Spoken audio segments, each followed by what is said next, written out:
आदरणीय अध्यक्ष जी, भंवर सिंह जी का आपने नाम लिया, मैंने अकेले ने टेबल पे जाए थे, कोई एक भी कांग्रेस का आदमी नहीं, कोई इनको मानता ही नहीं कांग्रेस।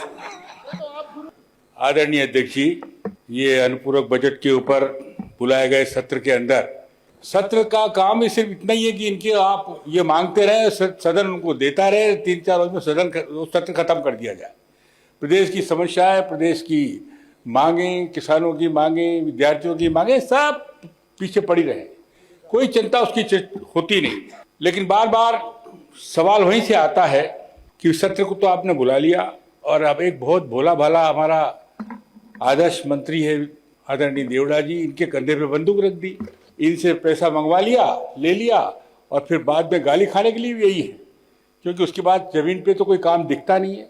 आप ये बजट में बार बार पैसे की जो मांग करते हैं आदरणीय देवड़ा जी, ये आपसे जो करवाते हैं, अब इनके कर्मकांड में आज बताने वाला हूँ कि कैसा किस बात के लिए पैसा मांगा जा रहा बार बार, कि जब से ये सरकार आई है तब से लेकर के आज तक कितना कर्जा किया गया है, बार बार जो कर्जा लिया जा रहा है उसका उपयोग क्या हो रहा है, ये कहाँ खर्च किया जा रहा है।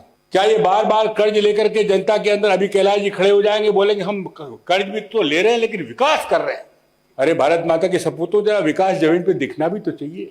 वो विकास है कहाँ, किधर दिख रहा है विकास? पूरे प्रदेश में सड़कों की हालत देख लो, स्कूलों की हालत देख लो, अस्पतालों की हालत देख लो, फिर खड़े हो गए। जी, ये 2 बार बदनावर से चुनाव लड़े हैं। पहली बार गए थे जब कितना समय लगता था, आज जाते हैं तो कितना समय लगता है, इनसे पूछ लीजिए।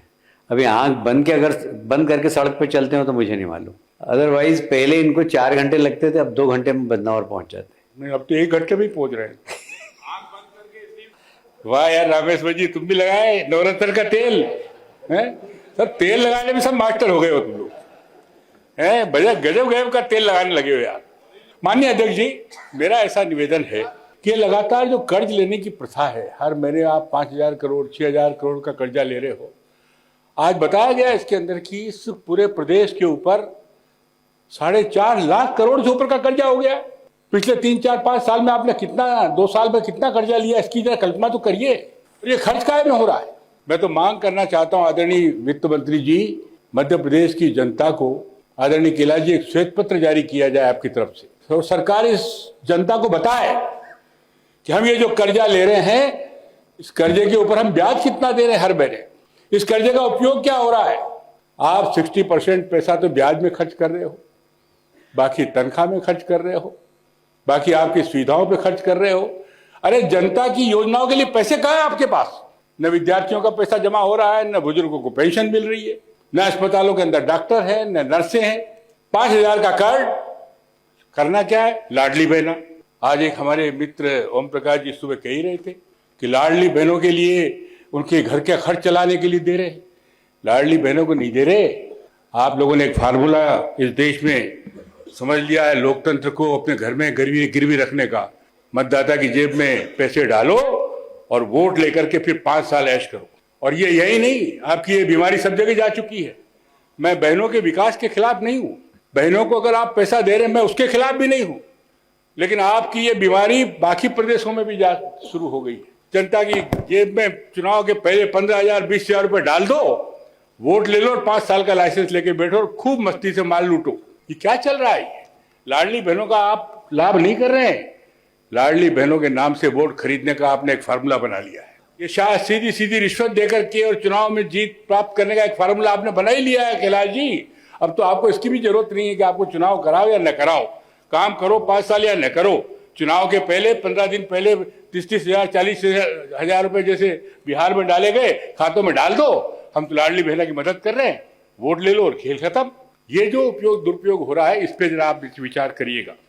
और एक श्वेत पत्र में ये बात जरूर बताइए कि ये आखिर कर्जा चूकेगा कैसे?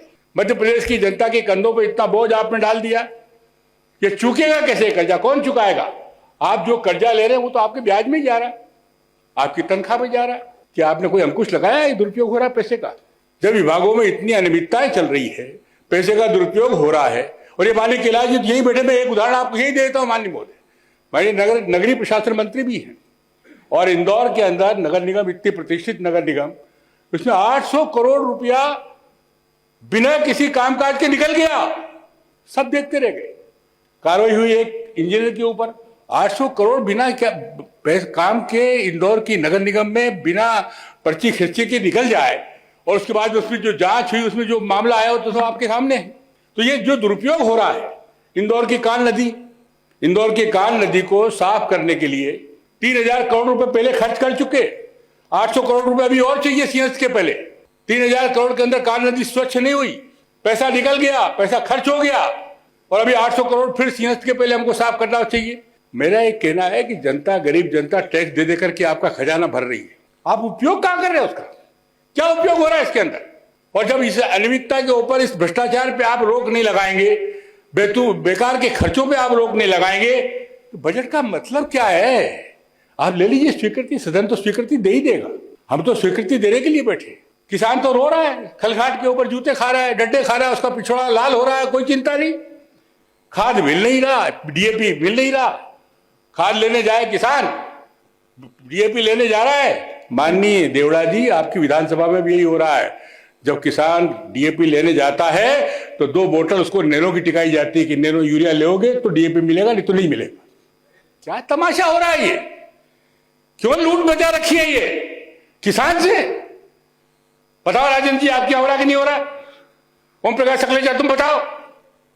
अरे डीएपी लेने जा रहा है, खाद लेने जा रहा है, 2 बोतल यूरिया की आप नैनो की खरीदना पड़ेगी तो आपको खाद मिलेगा। बैठ जाओ एक मिनट, बात करें। अरे बैठ, देखिए बजट तो आपने रखा है, सदन की मंजूरी भी मिलेगी, लेकिन उसका जो दुरुपयोग हो रहा है, मैं उधर आपका ध्यान आकर्षित करना चाहता हूं। अभी 4.5 लाख करोड़ के कर्जे पे हम पहुंच के, अगले महीने और बढ़ जाएगा, उसके अगले महीने और बढ़ जाएगा। मेरा ये कहना है कि कर्जा लेकर के कर्जे का सिर्फ ब्याज ही अगर चुकाना है तो क्यों जनता के कंधों पे हम इतना बोझ डाल रहे हैं? अब विकास की आप बातें कर रहे हैं, विकास के कौन से काम चल रहे हैं कैलाश जी? जरा देखो, आप तो खुद नगरीय प्रशासन मंत्री हैं और रोज अखबार पढ़ते हैं, सड़कों की क्या हालत हो रही है। प्रधानमंत्री सड़कों का 5 साल के अंदर रिन्यूअल चरवाई हो जाना चाहिए कि नहीं हो जाना चाहिए? आप बताएं, पुराने सदस्य। 5 साल में सड़कें अपने आप सुधर जाना चाहिए। पिछले 9 महीने से केंद्र का सड़कों का रिन्यूअल का पैसा नहीं आया। पीएमवाई के अंदर आप बता रहे, प्रधानमंत्री योजना के सड़कों उसकी बता रहा हूं मैं आपको। डबल इंजन, आपको तो इंजन पे बड़ा भरोसा है, डबल इंजन चाहिए, फिर नगर निगम मिल जाए तो ट्रिपल इंजन चाहिए, और आपके आगे इंजन के आगे जो चल रहा है वो बड़ा इंजन वाला है, वो तो नया इंजन है। ये कितने इंजनों की सरकार है भाई? अगर आपका एक इंजन फेल है तो दूसरा इंजन तो आपकी मदद करे, और दूसरा इंजन तो इनका भी बड़े वाला है, वो देते ही नहीं इनको पैसे।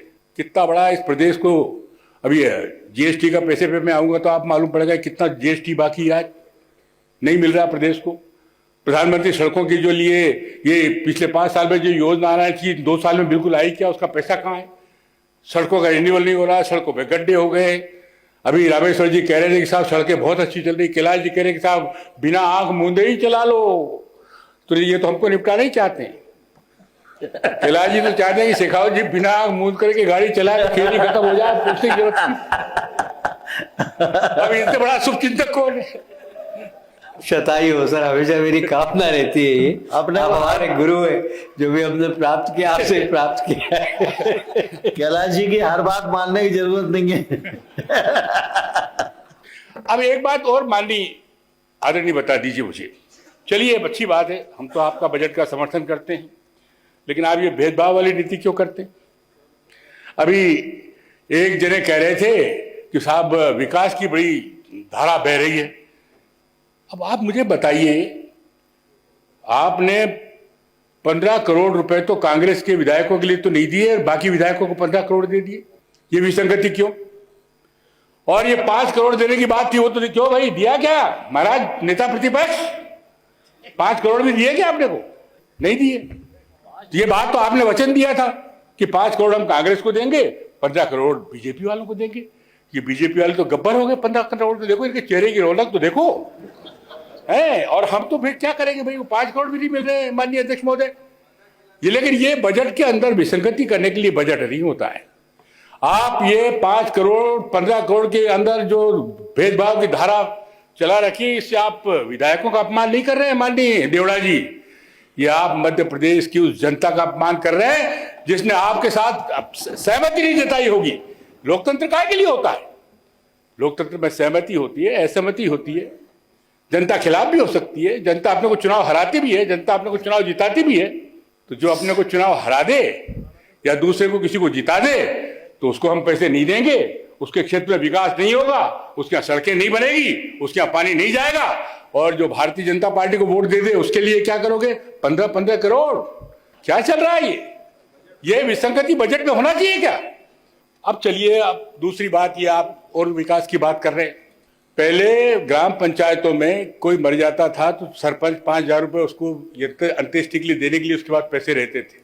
कोई अचानक मौत हो जाती उसको 4 लाख रुपए संबल योजना में मिल जाते थे।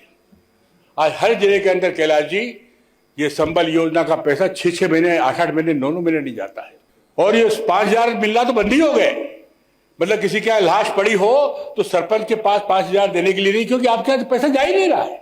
संबल योजना के अंदर एक कलेक्टर के यहाँ कम से कम 6-6 महीने के केसेस पेंडिंग पड़े। माननीय अध्यक्ष महोदय, आदमी सांप काट के मर गया, अचानक मर गया, आग लग गई, मर गया, लेकिन 4 लाख की सहायता के लिए वो 6-6 महीने, 8-8 महीने वेट करता है। ये पैसा आपका नहीं जा रहा है। अब जरा देख लीजिए, महिलाओं का आज ही छपा है, पढ़ लीजिए पेपर में। महिलाओं का जो सहायता समूह है, सेल्फ हेल्प ग्रुप आपने बनाए सबको सहायता देने के लिए, पिछले 12 महीने के अंदर कितनी किस्तें गई जरा बता दीजिए मुझे। पूरी सेल्फ हेल्प ग्रुप की महिलाएं परेशान हैं, कर्जा लेकर के ब्याज नहीं चुका पा रही हैं। आपके यहां से सहायता नहीं मिल रही उनको, छात्रों का पैसा जमा नहीं हो रहा है। विश्वविद्यालय में जरा पूछ लीजिए, आपने पहले तो घोषणा कर दी कि हम अच्छे पढ़ने वाले छात्रों का पैसा हम देंगे, सरकार देगी। घोषणा तो कर दी, लेकिन सरकार कहां दे रही है? पैसा कॉलेजों में जमा नहीं हो रहा है, छात्रों पर डाला जा रहा है। आप जरा देख लीजिए, आप पता लगा लीजिए। इसमें कोई ऐसी बात नहीं कि जो आपको आपसे कुछ छुपी हुई हो। चल क्या रहा है वहां पे? ये वीआईटी कॉलेज के छात्र जो आंदोलन कर रहे हैं, ये स्थिति सभी कॉलेजों में है कुल मिलाकर के। अब बाकी आ जाए साहब, आप बता दें अस्पतालों का कितना अच्छा आपने विकास कर दिया। मेरे सारे विधायक साथी यहाँ बैठे, कांग्रेस बीजेपी के, स्थिति क्या है? अभी 3-4 दिन पहले एक महिला मर गई, एम्बुलेंस के अंदर डीजल नहीं था, गर्भवती थी बेचारी, का पेन होने लगा, बड़ी तकलीफ हुई, एम्बुलेंस ले जाने के लिए नहीं है। एम्बुलेंस ढूंढो तो बोला डीजल नहीं है, डीजल नहीं है तो चलाने वाला नहीं है। कहां है आप मुझे बताइए, क्या व्यवस्था करी आपने? अस्पतालों के अंदर न तो डॉक्टर है, मेरे पूरे बदनावर के अंदर मेन हॉस्पिटल में डॉक्टर नहीं है माननीय देवड़ा जी, नर्सें नहीं है। आपने पिछले 2-3 सालों कभी भर्ती नहीं की है। अस्पतालों की हालत ये, रेफर कर देते हैं, जाता है वहां पे मरीज और इंदौर रेफर कर दो, रतलाम रेफर कर दो। और जैसा मैंने आपको बताया कि डीजल और ड्राइवर के अभाव के अंदर एम्बुलेंस से खड़ी है महाराज, सड़ रहा है जीवन आदमी का, स्ट्रेचर नहीं है खींचने के लिए, पैसा है ही नहीं, आपका पैसा ही नहीं जा रहा कोई। अब जनपद जिला पंचायत का देख लीजिए, जनपद में, जिला पंचायत में, आप बजट तो देखिए महाराज। आपने पिछली बार भी लिया था यही कह के पैसा, हमने तो आपको दिया, उम्र से दिया, लेकिन ये पैसा न जिला पंचायत में जा रहा है न जनपद में। सारे काम पेंडिंग पड़े हुए हैं। कोई रोड नहीं बन सकती, कोई नल नाली नहीं बन सकती, कोई सरपंच 5 रुपए काम नहीं कर सकता। क्या मतलब है इस सारी व्यवस्था का? हम पैसा यहां से सब कर रहे हैं। वो बजट के दुरुपयोग की भी मैंने आपको चर्चा कर दी कि किस प्रकार से पैसे के साथ खिलवाड़ हो रहा है।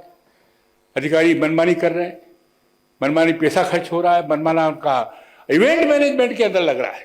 बड़ा करिए आप, इवेंट मैनेजमेंट में छोटा छोटा काम होता है उसको ऐसा बता के करते हैं। तूफान बड़ा भारतीय जनता पार्टी ने पता नहीं क्या तीर मार दिया है। ये करोड़ों रुपया जब उनके इवेंट पे खर्चा हो रहा है, ये आता कहां से? ये जनता के पैसे, जनता की गाड़ी कमाई का पैसा है जो आप खर्च कर रहे हैं।